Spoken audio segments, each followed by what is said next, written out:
And by the way, one note about on and off the record. So usually, if there's our rule at quorumreport.com has been since about 1986, before we were online.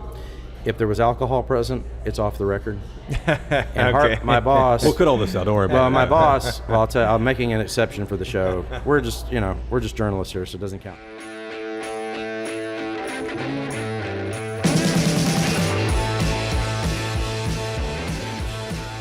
Hey guys, welcome back to Yall-itics here. We're back at one of our favorite places. We haven't been here in a minute. Last time we were here, we had a state senator We did. who was cussing up. Gutierrez. Okay, well there you go. Cussing up a storm on the podcast. Yes. And, Our little bleeper button got to work out that day. yeah, so we're happy to be back at Peticolas Brewing Company. Is this the design district? I guess it is a little bit the design district. Design A little district farther in Dallas, north. just near downtown Dallas. And Yeah. there is a kid in the house here somewhere. I think they're playing ping pong or something upstairs. Do we need to control our language? Is that it? Yeah.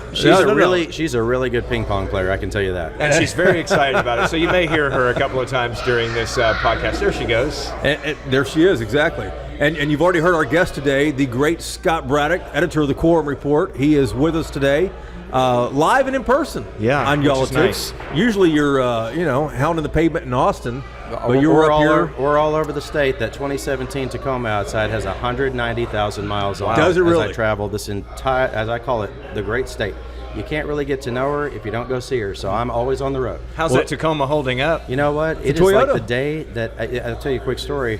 It's like the day I bought it. Of course, you'd have to do a few, things to it. Nothing that was more than about a $1,500 problem over the decade that I've had it.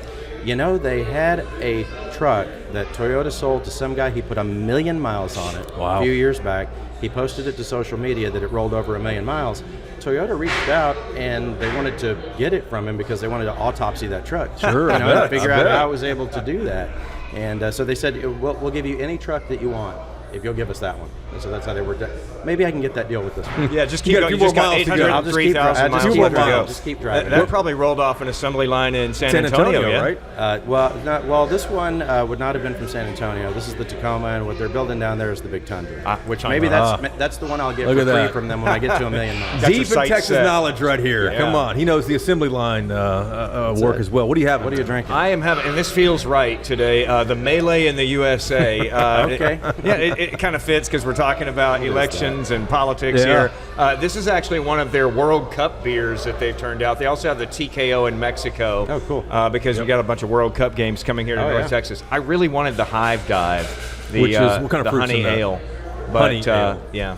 I'm disappointed you didn't get it. Was I that have a little too strong for you, the other one? Or This one He just likes- felt like it was right name-wise. It's the right name, yeah. It's good. Scott, our avid listeners will know that he likes fruity beers, as fruity as possible. Oh, and if it has a cherry in it, you like it, right? You know what I love is I've seen the cherry, show. peach, You know what I or love is a whatever. good mead. Yeah. Okay. Good mead. hard to I find think the meads. last time I saw y'all in person, you went straight for a mead. That's Yeah. what I remember. Did we I have love a good they have the mead. meads over It's a there at very- the? It's hard to find. Yeah, It's it a is very hard to it's a find. medieval order, to It get is. that mead. Way People are like, back. well, this is now in the 2000s, and so we don't have We're that. not pouring syrup here today. I'm having the Golden Opportunity, one of their famous Kolsch beer that I always get here Yeah, at our avid Peticolas. listeners also know that Jason Whiteley is a very old man who always does the exact same thing. All right, Boomer. Wow. All right, Boomer. What do you have? I wasn't at the bar when y'all were ordering. I didn't know you had the same. This is the golden opportunity, and I Look at ordered that, it. huh? Cheers! I Cheers, ordered guys. it because it's a golden opportunity to talk to y'all. Oh, I like that. Well played. Themes Well here. played. Hey, Yeah. so you're up here in North Texas. You're all over the state, but you're in North Texas after that huge win by Ken Paxton last night in Plano. He's now the Republican nominee for U.S. Senate, defeating John Cornyn. This was a landslide. Huge. I didn't think the margin would be anywhere near that. He won 2/3 of the vote. Yeah, and I think you and I were talking about it. It didn't surprise you that he won, but the margin is what surprised you. Sure. Yeah, and I was not as surprised, and here's the reason. In traveling the state so much, in the last 2 election cycles, y'all know that President Trump really got involved at the legislative level. Y'all saw where he was taking out those state senators in Indiana, and I was reminding some of the national folks, national media calling me the last few days about that Trump endorsement. I said, he was doing that in Texas way before Indiana. He was helping the governor go after Texas House members who didn't agree with the governor about school vouchers. And so if I go back to my notes, I go back to my reporter's notebook, and I look at the conversations I had with Republican voters all over the state, in East Texas, West Texas, down in the valley, everywhere. they would say two things. One, they would say that, if they were undecided, the president could help them, figure it out, which I'm not surprised by that. Here's what was really surprising.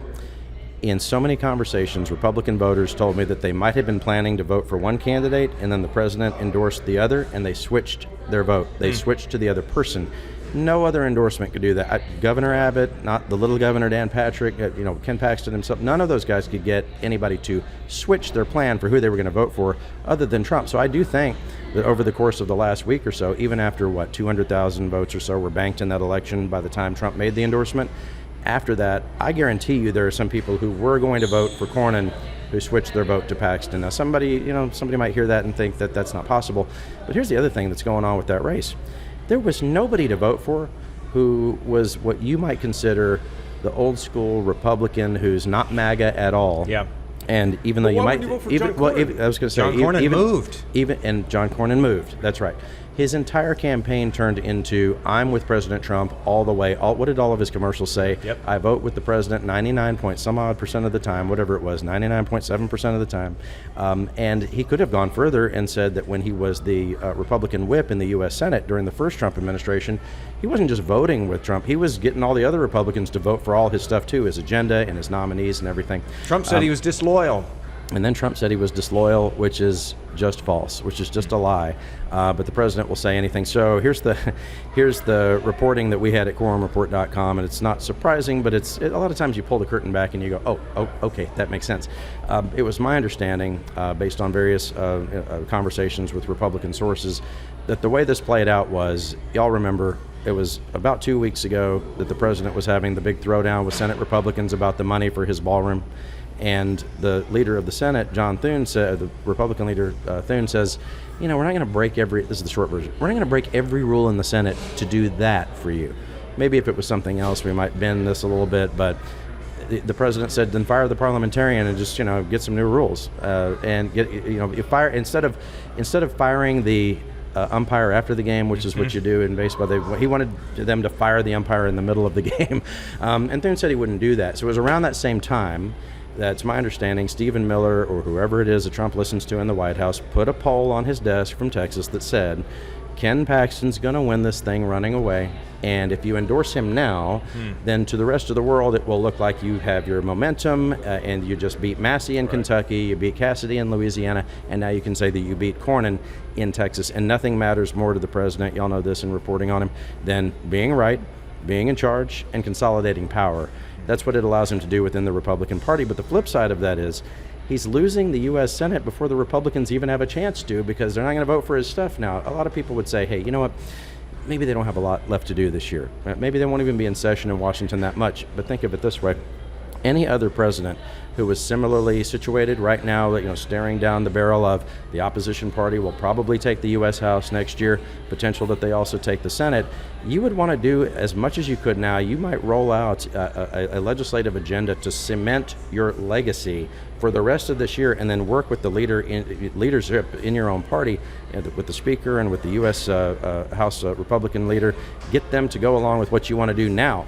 Because for the last 2 years of the presidency, it would be nonstop investigations of Trump, and they'd be impeaching him again, and all of that. Someone who was taking the job seriously and thinking that way about what their legacy for the United States is going to be, would be doing that. Instead, Trump's alienating the members of his own party in Washington. Well, but those Republican senators aren't looking at what happened to Cassidy and what happened to Cornyn and going, okay, we better get in line here. Are they doing that? Or are they going, you know what, now I've got a bad taste in my mouth and now I'm going to drag my feet a little bit? A couple of things, and it's the right question. The House, and I love when I'm talking about this in Austin, it's very similar. The House of Representatives, it's loud, it's these almost screaming debates at each other, and the thing about the House is it's mostly just about math.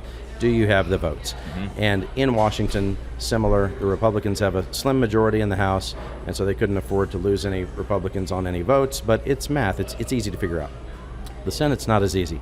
The Senate is more about relationships. Think about it like a club that only has 100 members. Yeah. And they do club up, and they think of their colleagues as their friends.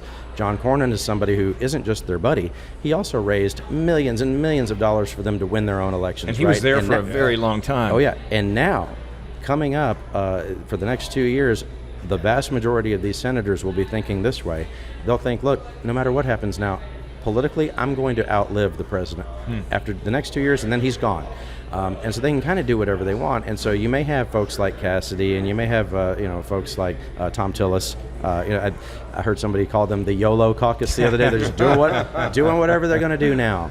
And those will be the outspoken people. With Cornyn, look, I've known him a long time, 25 years or whatever. He's somebody who is still a judge at heart. He started his career as a state district court judge in Bexar County down in San Antonio. Yeah. Moved on to be the Supreme Court justice in Texas, and then he was, of course, the attorney general here.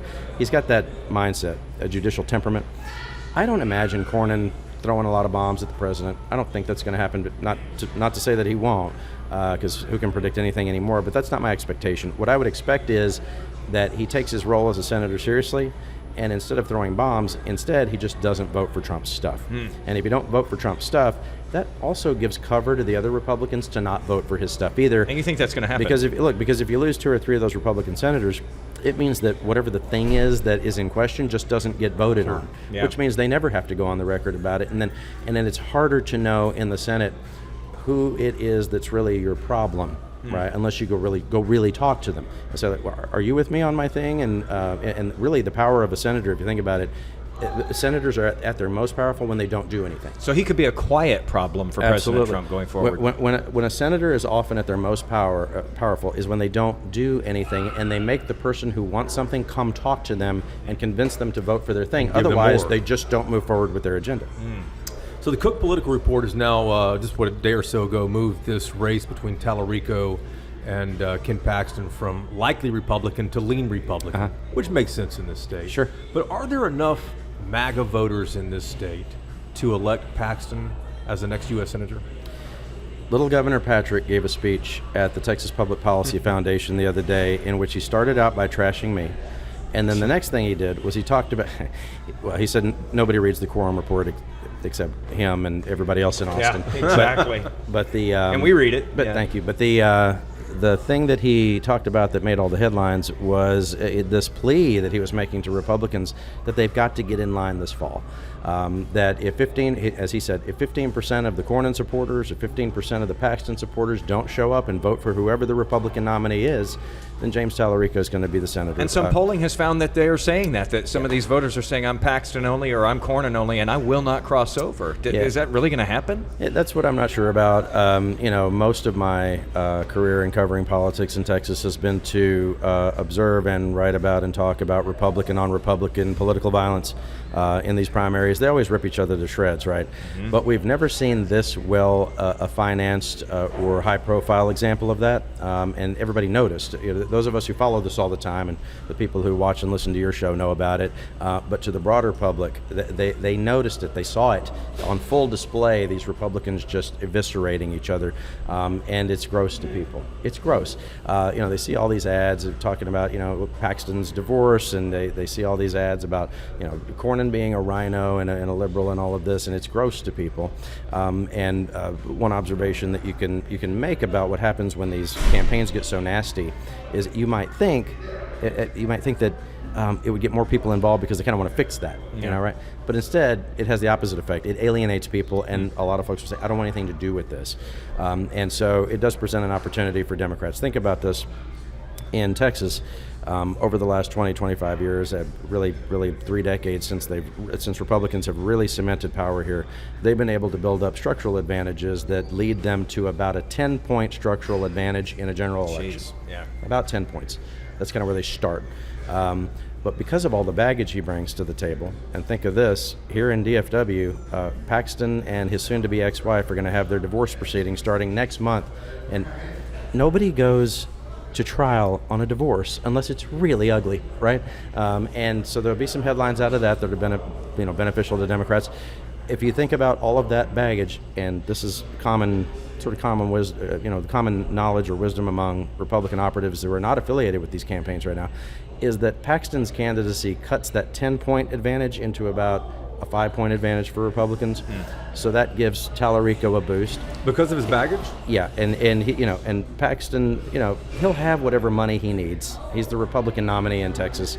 But here comes Talarico with not just a fortune already in the bank, but also at this point in the election cycle, he's polling his public polling. It's polling better than Beto O'Rourke was at this same point in the cycle when he ended up coming 3 points away from beating Cruz. And think about the headwinds that Republicans face in general. Last night, I was at the Paxton event here in DFW, as you mentioned, and some of the Republicans who were there were saying, well, no. Paxton's baggage, that's not going to matter. That's not what's dragging down the Republicans. But then one of those same people said, it's Trump. Trump is what's dragging us down. It's the national environment. Look at the polling on everything that people care about. Energy prices, the price of gas, the price of everything, the war in Groceries. Iran, all of this, everything people actually care about. Republicans aren't just underwater.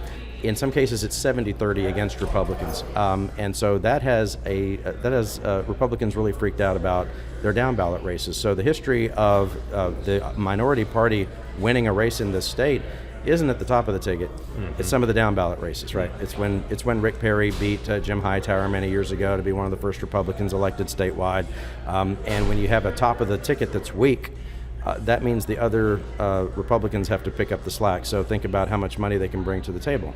You got Greg Abbott with he'll have $150 million, something like that, to spend this cycle. The lieutenant governor will have something like 40 to 50 million, something like that. Allied organizations like Texans for Lawsuit Reform can put in another 40 to 50 million. At some point, you're talking about $250 million that will be spent on behalf of the Republican ticket to prop all of this up. So that's what Talarico is up against. That's extreme. Yeah, it's an insane amount of money. Here's a question we talked about in our coverage last night on WFAA. Mm-hmm. The first ad that Paxton put out a few days ago against Talarico was a punch in the face. What did you think of that? He nailed. I mean, He's just hitting him. He's hitting On him hard. everything. He's hitting him very hard, and that's only ad one. Mm-hmm. That's only ad one. He had one out today that I thought had better production value, but it's the same stuff. But it's and Talarico's left wing, he's too liberal, all of that. He doesn't like meat, whatever. Tacos. But at the end of the day, here we watched what happened with Beto O'Rourke. Democrats got so excited with him. Beto didn't hit back in 2018 until the last 2 weeks. Right. Is when he showed his teeth. Mm-hmm. Talarico's this nice-looking guy, seminarian, never raises his voice. Mm. Is he and his campaign going to hit back at Paxton early, or are they going to try to take the high road like Democrats have done in the past? They're going to. Well, I think that what you're going to see is a blend of the two. If they do it in a way that I'll just say has worked before for another high-profile Democrat. They would take the Obama model, which was, remember, Obama's nickname in the campaigns was No Drama Obama. Same guy who would, never raise his voice, never get too worked up about anything. He's always trying to be slow and steady wins the race.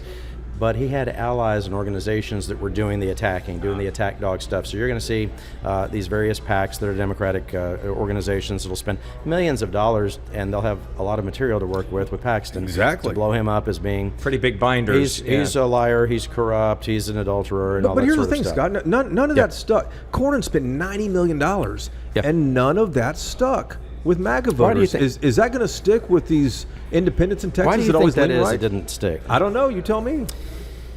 Ever since the Monica Lewinsky scandal in the 90s. Which outraged Republicans, completely outraged them. Yep. The Ralph Reeds. Ever since then. Sure. The American electorate has been told a version of this, that all politicians are lying, corrupt cheaters, right? And Republicans and Democrats have been tarred with this. Of course, it's not true, but that doesn't matter. That's what they were told. And if they're told all the time that everybody's a lying, corrupt cheater, what is the eventual consequence of that? It's that it levels the playing field for lying, corrupt cheaters, right? Because all across the state, as I talk to Republican voters, they would say, he might have done that stuff. They would say this.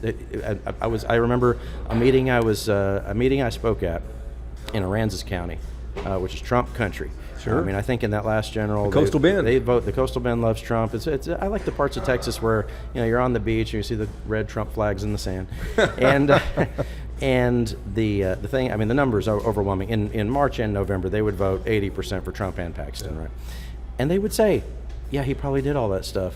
That doesn't matter. He does what I want him to do in office. Right. And he's a fighter. We hear that a lot. So if you start with your baseline understanding being that everybody's a corrupt, lying cheater, then all you care about is, do they do the things that I agree with?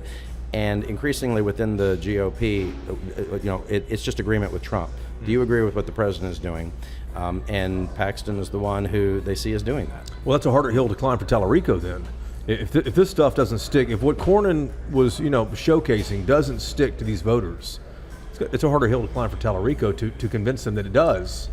I think that the Republican who decided to not vote in this runoff, someone who would see themselves as an old school Republican or a mainstream Republican, that's the way they used to think of themselves, could eventually be open to voting for a Democrat. But here's what's interesting in the numbers.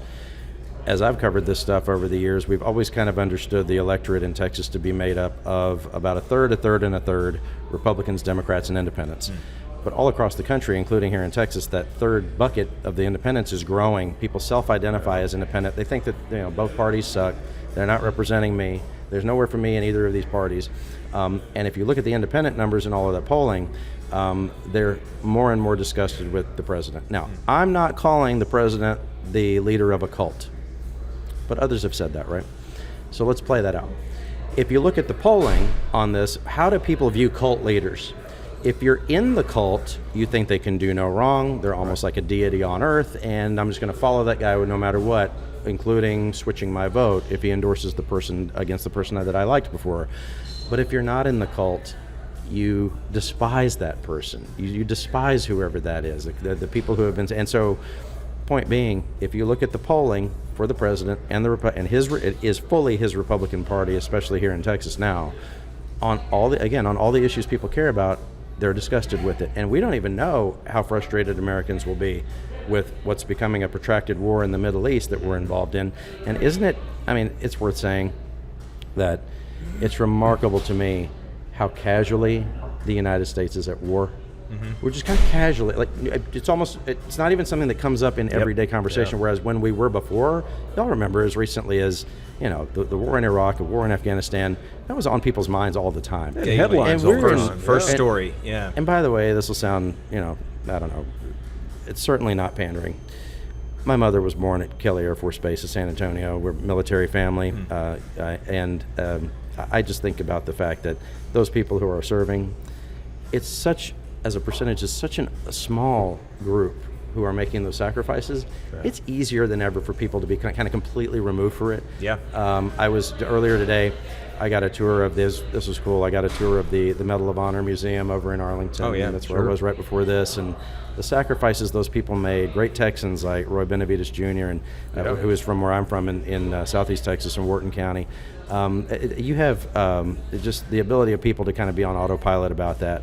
But as that affects energy prices, as that affects everyday life in the United States, and as that drags on, look, unless gas goes back to $2 a gallon, I don't think that the prospects for Republicans are going to get any better. Yeah, that's an interesting point. This war hasn't been getting talked about a lot, but when it starts to affect your daily life, it doesn't matter if you're thinking specifically about the war. You're thinking about those gas prices. You're thinking about the grocery prices. You're thinking about, people are planning summer travel, and they're looking at these airfares and going, where'd this come from? Yeah, right. And it's all, you can trace it back. Yeah.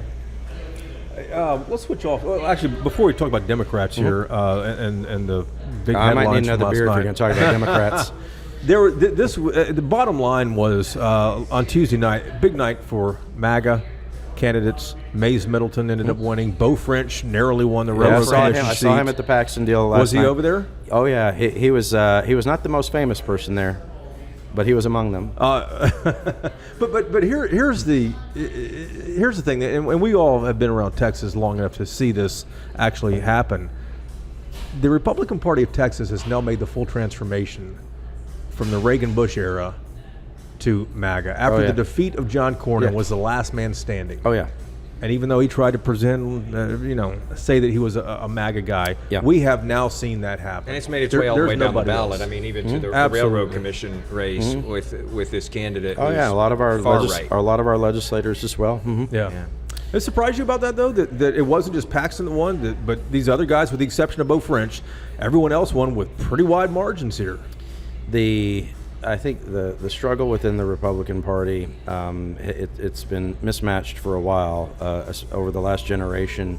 Some of those old school, Reaganite, Bush Republicans. Sure. I mean, I don't know if it's controversial or not, but a lot of the people who now sort of worship at the altar of Ronald Reagan would probably actually have hated him when he was president. I mean, he signed the amnesty, for undocumented people, but they would have railed against that. He came from California. Yeah. But if you think about that transition and what's happened over the years, there was a time when the Reaganite and the Bushies, they were in party building mode, and they were constantly recruiting candidates, and they were constantly trying to build the Republican Party in the United States, and specifically here in Texas. George H.W. Bush, his district in Congress, was in what we now consider to be the cradle of the establishment Republican Party in the U.S., which is West Houston area, right? And at that time, they were always working on who the next generation of Republicans would be. And at some point, they ceded that ground to the Tea Party folks, the MAGA folks, who would always be in recruitment mode. You would see they'd have these Patriot Academies, or they bring in young people all the way down to adolescents and college kids to be the next version of Republicans. That used to be those college Republicans that Karl Rove would have been involved when he was a young man. And increasingly, the ones who are sort of preparing the next generation within the Republican Party have been those people.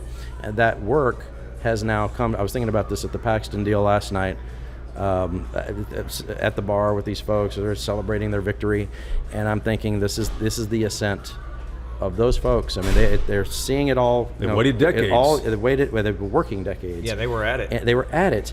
And those Bush Republicans, the John Cornyns, didn't do that. I mean, who would John Cornyn's preferred successor have been?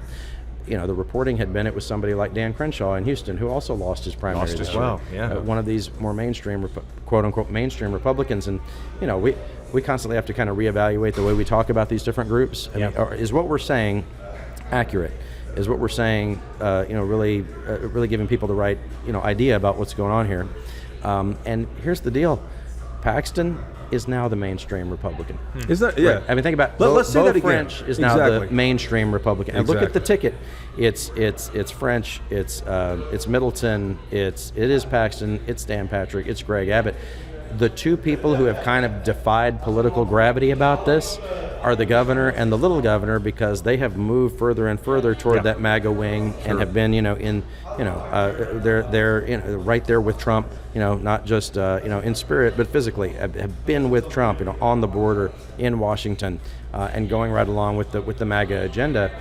They've been able to kind of paint themselves still to primary voters still as outsiders, even though they've been in office for more than a decade. Okay, so this has been a decades-long project by the far right here in Texas. They've finally gotten what they want. They've got the full ticket, and it's all them.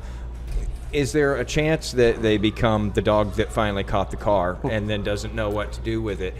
In other words, do Democrats have any chance of finally getting back in this arena and pulling off a statewide victory for the first time since 1994? That is a long drought. It's a long time to be in the wilderness, and there's a long history in Texas of Democrats getting excited about races they can't win. A long history, my friend. I always think about all of the young Democrats out there, and for them, the most inspiring race that they've ever witnessed, the most inspiring campaign, was one that they still lost to Ted Cruz in 2018. Yeah, it's interesting to watch. Some people now coming in to politics who don't even have memory of that. They're brand new voters who weren't even around for Cruz versus O'Rourke, and they just don't know any better. They don't know what you said, that the Democrats just don't win around here. For the people who have been observing Texas politics longer than myself, like my publisher, Mr. Kronberg, for example, who's 75 years old and was covering Texas when it was a true swing state, when a Republican or Democrat could win statewide. He has memory of that. He can envision it because he's seen it. Some guys like us, we haven't really seen that in our lifetime, so it's harder to imagine. But then you also have those youngsters who haven't seen it, but their imagination, they haven't been broken by by going through so many of these campaigns. They haven't learned any different, that they can't win these things, and so they'll try their best. But I mean, as far as getting an organization together, putting something together that can be durable and win. They're going to have to be steady. They're going to have incredible fundraising because of the numbers we laid out before. Because look, Talarico has the challenge. Everybody knows who Paxton is. He just had $100 million spent against him. It's a well-defined person, and they're about to start defining Talarico with those ads you were talking about. And I saw his campaign this morning, already blasting Paxton. Cornyn's kind of done that for you. What they might want to focus on is really reintroducing and introducing for the first time Talarico to people who still have not heard of him. Yeah. And their first ad was meet Ken Paxton, right, as opposed to meet James Talarico, which is interesting. Right. I want to ask you about a couple of congressional races. Yeah. Let's start in Dallas, Democratic side. Colin Allred, Julie Johnson. This was a seat that was a victim of the redistricting that Texas did last year. So they took District 33, which used to stretch from Tarrant County to Dallas County. Mark Vesey's the incumbent now, and they shoved that straight into Dallas County and turned Julie Johnson's current seat, District 32, into a big Republican seat that stretches from East Dallas all the way over to the Louisiana border. Like you do. That's That's how you do it. That's how you can do it in redistricting, son. They have exactly. They have a lot in common there between Far East Texas. But Colin Allred, who ran twice for Senate unsuccessfully, spent millions of dollars, was able to knock off Julie Johnson here. What do you make of that? You know, I was not surprised by it for a few reasons. One, what happens in redistricting very often when two incumbents or two, one former member and one incumbent, when they get paired in the same area, it turns into Hunger Games, and so they'll fight each other. And sometimes it's a Republican and a Democrat, and sometimes it's two Democrats or two Republicans. That district, as I was looking at the map when it was first drawn, I saw that it was drawn most demographic-wise. It was drawn more for a black or brown person, right? So more of a coalition-type district. In the first round of voting, I took note of the fact that in the Oak Lawn area, which is a part of that Allred won that area when Johnson was kind of counting on a lot of that LGBTQ vote, which would make sense. It's a big LGBTQ area. Absolutely. She's kind of counting on that. One of my observations about Representative Johnson, and I like her a lot, and we have always had a good working relationship, but in her campaigns, I think has had, and I could point to specific examples of having sort of an entitlement mentality. What I mean is, and I believe it was an interview with you, where you asked her about which seat she might end up running for as they were figuring these maps out, and at that time I think the court challenge might have been getting underway and they were trying to figure that out. And she told y'all on the record that she and VC were having conversations about who was going to run for what and that they would figure that out. And I'm shaking my head thinking that's not what you say on television. You know, you say we'll figure this out. You don't say on TV that you're cutting a deal with another congressman to figure out what you're going to do. Yeah. And that takes me to the next point, which is that when you have a sense, and there were other examples of this, but when you have a sort of a sense of entitlement, it's not just that it's a bad look. It's that when you have that sense, you don't fight for it as hard as you would if you didn't have a sense of entitlement. Right? And so I never got the sense that her campaign was working as hard as they could to get that done. And then the other thing is for Allred, he came in with Senate money. Right, he just came in with his Senate cash because he was running for Senate. A lot of name that. ID for 2 years. Switched over from that, and he's able to wallet whip it in a way that she was not able to. Another big race we were watching that you might have a lot more insight on is the congressional race in Houston, the Republican race between Briscoe Cain and Alex Mueller. Yeah. Alex Mueller just destroyed Briscoe Cain, which I didn't have a good feel for that race, but I was surprised again at the margin. She had a tremendous amount of money. Yeah. And so she just flooded name ID? Is that what it was, or what? So the Crypto Bros and Anthropic, through their PACs, really invested heavily in some races in Texas. And that race in Houston's one of them. One of the races down in the San Antonio area was one of them. You might want to ask about that one. I think the spending in that was something like approaching $8 million on her behalf. Yeah. Wow. To maybe around $1 million for Cain. Something like that. I think he had less than that. I think it might have been more like 700,000. Yeah, I think that's what it was. So, Cain is somebody who's been a good candidate over the years. He's been through some tough races for sure, especially his first primary. But when you face that onslaught of especially in a newly drawn district. Sure. And both these candidates having to introduce themselves to a lot of new voters. Now, both of them had some electoral history, of course, one a state representative and one who ran for Harris County judge unsuccessfully, but I think ran pretty well in that part of the county. when you have that kind of money advantage, not much you can do. But also in Houston, and if anybody in Houston's watching or listening later, she had the Mattress Mac Mafia with her. Mac, as you know, a legendary business guy, and he was. And it was my understanding that when Kane started the race, when he announced for that seat, Mattress Mac, his Republican allies in the area, had already made a lot of the calls on behalf of Mueller. And that as Kane started trying to call around for endorsements and money, the kind of calls that you make, the answer he would get back from various players in Houston, well, Mac already told me I'm with Mueller. Wow. And that's how those calls would start and end. Wow, already got locked up. So that was already kind of locked up. And just as a point of fact, she was also that with that group with Mattress Mac and Michael Berry and some of those influential folks in Houston. She was also their candidate for Harris County judge, so that was part of the campaign infrastructure she had in place, so it didn't surprise me. Christian Menifee also, District 18 down there in the Houston area, just walked away with it against longtime Congressman Al Green. Yeah, that's one where the margin did surprise me. I mean, it was overwhelming, right? And in the first round of voting in that, the part of the district that gets down into Fort Bend County had showed up heavy for Al Green, but he was facing a challenge that was insurmountable. In Houston, they have sort of PTSD, and I mean that in a serious way. They had sort of a PTSD thing going on with the fact that they just in the last few years had 2 members of Congress die who represent the city. Right, Sheila Jackson Lee, that's a good point. And then she was succeeded by Sylvester Turner, who didn't even serve in I think a month or two. Remember, he was at the State of the Union that year. And then the next day he had passed away, right? Yeah. There were pictures of him, sad and terrible.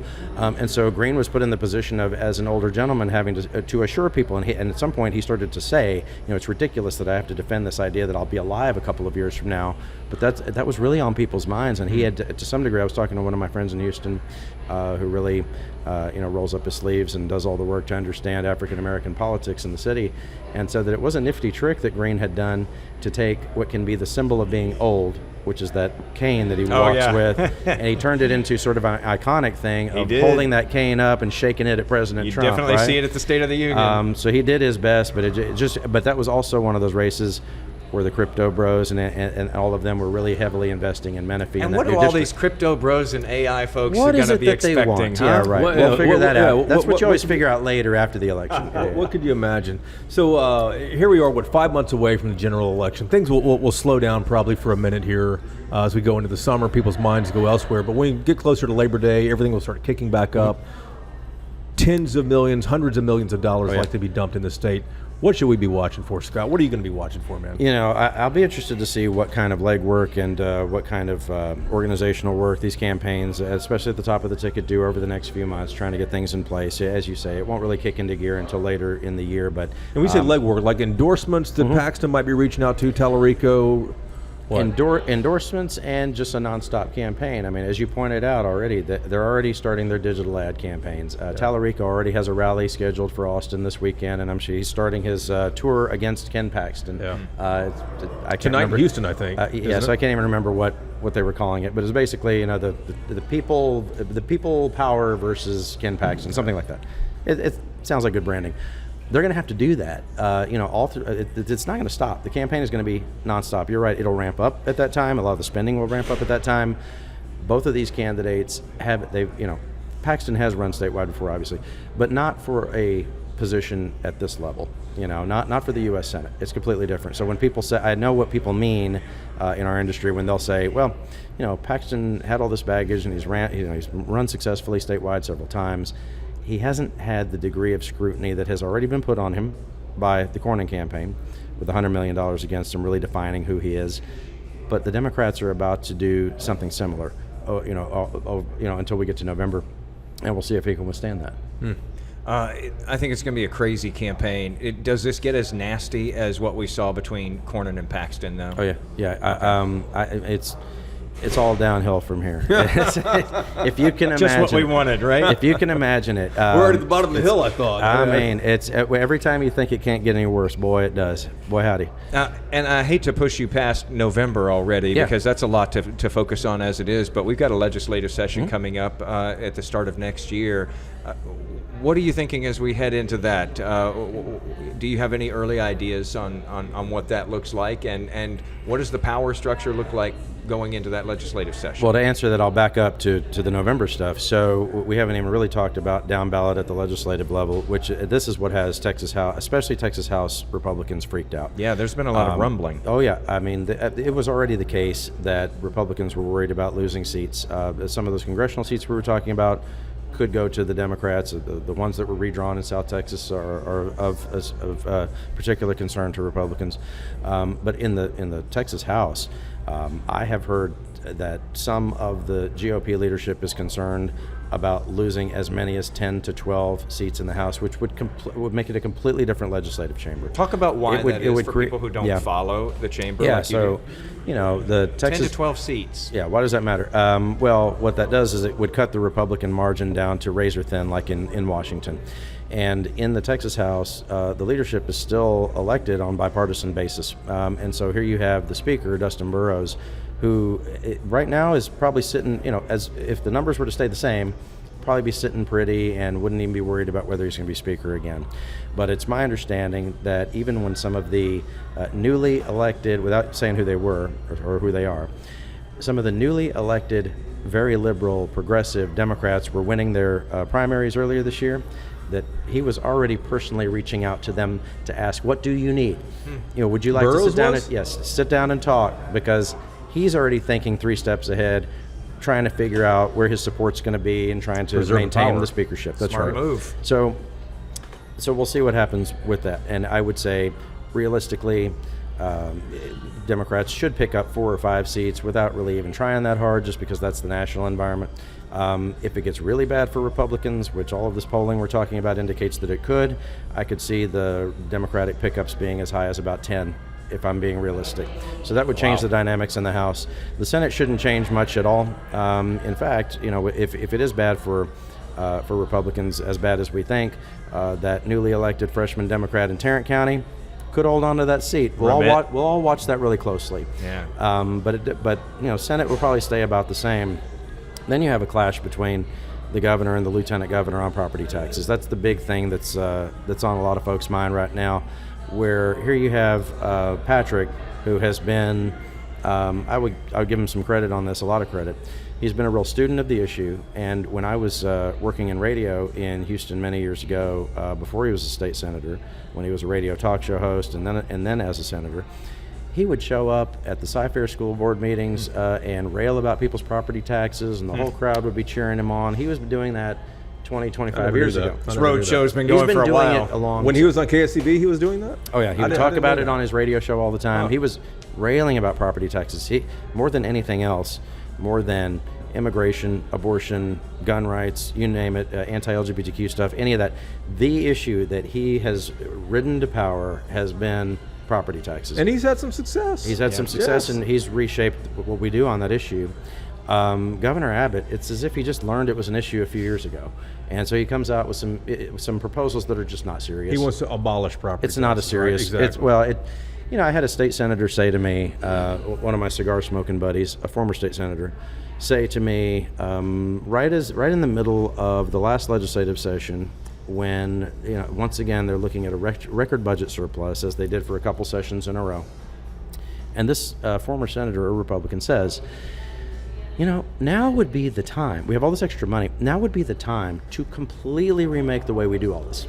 Completely reimagine the system instead of the way we do the property taxes now locally. Come up with something different, because when you have a bunch of extra money, that's when you can afford to make mistakes. Yeah, is the easy way to think about it. But that didn't happen at all. Instead, what the governor did was just double down and triple down and quadruple down on what was done in 2019, which was to increase the rates of compression for people, which, without boring people with the details of that, the state buying down local property taxes. It costs a lot of money to do that. And the point that Patrick has made is, we can do some of that, but it's actually more cost effective and gets the relief to more people if we increase the homestead exemption. It's just cheaper for the state, and this is a difference that people have not really picked up on yet between what the governor's talking about and what Patrick is talking about. Patrick has pointed this out several times, and I'll amplify it for him right here. What the governor's talking about is more beneficial to extremely wealthy people. And what Patrick's talking about is more for middle class people, right? And he gets that. He knows that that's better politics, and it's honestly better policy, and given the state of play that we have with the policy that we have. And so it's my understanding, without giving too many names away on this. And by the way, one note about on and off the record. So usually, if there's our rule at quorumreport.com has been since about 1986, before we were online. If there was alcohol present, it's off the record. And Okay. my boss. We'll cut all this out. Don't worry about Well, it. my boss. Well, I'll tell you, I'm making an exception for the show. We're just journalists here, so it doesn't count amongst us. But during COVID, and the reason that Harvey put that in place was because when he was first, getting involved with the players at the Capitol, people didn't really understand what off the record meant. Right. Would he really not say whatever they had said? And so he established this rule: if it's present, then it's off the record. That would make people laugh, and they kind of like that. Anyway, during the COVID lockdowns, we kind of revised and extended the rule because people were just staying home drinking all the time, and alcohol has a half-life, so everything at least started off the record. This is the kind of way we thought about it. Ease back on. I'm pressing record now. But I never lose my place. So it's my understanding that Patrick has been trying to find some emissaries who will, on his behalf, go to Abbott and try to make the case that what you're trying to sell people is wrong, that this isn't going to work, because as far as I understand it, Abbott's not taking his phone calls about this. He does not want to talk to him about it because he knows what their differences are, and Abbott wants to get through his re-election campaign, at least. He wants to keep telling people that come next year, they're going to come up with a way to eliminate all of your property taxes when the Texas Senate leadership, which is staunchly conservative Republican, completely disagrees with that. Interesting. But it's not possible. What the governor wants to do, and Abbott has not explained how he would do this. He wants to abolish property taxes, but how do these cities and school districts continue to move on without the state income here? But one thing that Patrick has done, he's done a number of things over the years, and like you, I raise a glass to him for doing it because it saved all of us money. Now he wants to lower the homestead exempt, or the what's it called, where you freeze property taxes? Right now they over freeze 65. Right now they freeze the property taxes at 65. At 65. He wants to And lower it he to 55. says he wants to do it to 55. Sure. And somebody joked. They said that's the Gen X plan for property taxes. You know what? I'll take it. I'll take it 100%. I think a lot of Democrats would get on board with that, honestly. Look, Patrick has tried to come up with some creative ways to offer some relief to people. I was talking, a different former state senator the other day said to me, Scott, we have been fixing property taxes around here for about 50 years. The problem is nobody notices it. Everybody still pays a lot in it. Look, the governor's offering something that's completely unrealistic, but it's just a bumper sticker right now. And I will say this too, it's an important piece of reporting. It's any time that I report on something anything that's a private conversation of Dan Patrick, where I have gotten some sources to say, here's what the lieutenant governor is saying in private meetings. Usually when I report that stuff, he will either call me the biggest liar in Texas media or take some other shot at me. But a couple of weeks ago, I reported that he started to tell senators that we need to be preparing in Texas for a possible deficit next session, that they might be in the red going into the next legislative session. He didn't say anything about that. He didn't say that I was wrong on that. So I do think that serious players at the Capitol are starting to consider what they might have to do if they don't have enough money. Wow. What the governor's talking about is using budget surpluses to buy down property taxes, surpluses that may not exist. Right, and I will say, for all of our Republican leadership, and it just happens, this is not a shot at Republicans, for all of our leadership in position now, Republicans, Democrats, most of them have never been at the Capitol for a budget cutting session. The last time we had that was in 2011. And in the House and Senate, you know how many people are still in office who were in office at that time when the last time they had to really make cuts? Not many, 30. Very few. 30. 30? Out of Between 180 both chambers? Yes, 181 members. Only 30 are still there who have any experience with a deficit budget. The money has been flowing for a long time. They don't know what it's like to be faced with budget cuts, things like Medicaid reimbursements and things like that, where you have a mom who's a Republican. There was some old video of this. A mom who's a Republican going through the Capitol with her son in a wheelchair. He has to blow in the tube to make it go, and she's handing out these cookies that are shaped like caskets with black icing, and they say "cuts kill." They haven't been through a session like that, and it could happen as soon as next year. Scott, before we let you go, last thing. As we go into November, stakes are high. They've been high many times before, and you see the clean Republican sweep of that ticket over and over again. This time, the Lieutenant Governor, Senator Cruz, have both been warning Republicans, don't take this one for granted. Right. Are they just doing that to raise money and try to juice turnout, or is there a real threat this time? Do Democrats have any better chance this time than what we've seen in years past? Two things can be true at once. They're always raising money. There was some there was some reporting, I think, last week that the governor had told some donors in Houston behind closed doors that, we're going to look at we're going to see a bloodbath in Texas, and Democrats are going to run the table. But they're not wrong to be sounding the alarm, and most of it is because of the national environment and not so much to do with our candidates, although we have some candidates who aren't going to help in appealing to the general election voter. Here's something that occurred to me as I was there with the Paxton folks last night at their party. Not only is the Republican slate this time around, not only was it decided in a Republican primary, which can be right-wing enough, a lot of the slate was decided in the Republican runoff. When almost nobody votes. We were at 1.2 million or something like that coming out of early vote last Friday. And so, I tell people this all the time. I know I've said it to you guys, I'm sure. But the Republican primary in Texas and now the runoff, these are some of the most important elections on the planet that almost nobody votes in. Because 500,000 to 750,000 people can set the leadership and the policy prescriptions for a state of 31 million Americans, right? And that doesn't change until more people either make some other decision in the general election or participate in the Republican primaries, which hasn't happened. And so I think that these candidates who are running on the Republican side, they're going to face a challenge that we haven't seen in the state in a long time. You think so? I do. Wow. I do, and I would say one other thing about it is, for all the money that will be spent, on Paxton's behalf, a lot of that will come from. You already saw Governor Abbott attacking Talarico, and the Lieutenant Governor has done some of that. And the other Republicans, those who have so much in the way of resources, they have to defend Paxton because their fate is tied to him because he's the top of the ticket. Yep. And now he's mainstream Texas Republican. It's fascinating. Scott Braddock from the Quorum Report, man, it's always great to see you. Cheers. Call anytime. Appreciate it. Shout out to Peticolas as well for having us, and we will see you next week.